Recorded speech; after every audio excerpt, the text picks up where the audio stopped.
সৎমায়ের অত্যাচারে অতিষ্ঠ মেয়েটির কান্না বিশ্ব বিবেককে নাড়া দিয়েছে। এবার আপনারা শুনুন।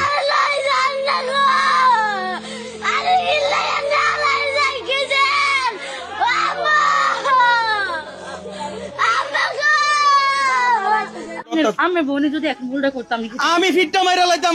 আমার এমন বোনের দরকার নাই। আমার বোন হইলে আমি এতক্ষণে পিটাইতাম।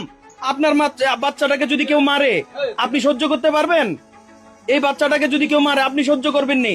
আপনি মরে গেলেন, এই বাচ্চাটা যদি আরেকজন সৎমার কাছে থাকে তখন এই বাচ্চাটাকে যদি মারে আপনি কবর থেকে কি আপনি সহ্য করতে পারবেন? আপনি তো পারবেন। মনে করবেন যে আল্লাহ আমাকে এমন শক্তি দাও যে আমি আমার বাচ্চাটাকে উদ্ধার করি। এই হচ্ছে সামিয়া, যার ভিডিও আপনারা গতকালকে দেখেছেন। মায়ের কবরের সামনে দাঁড়িয়ে চিৎকার করছিল যে ওর সৎমার অত্যাচারের কারণে সে অনেক কষ্ট পাচ্ছে এবং মাকে বারবার বলছে যে মা তুমি আমাকে নিয়ে যাও না।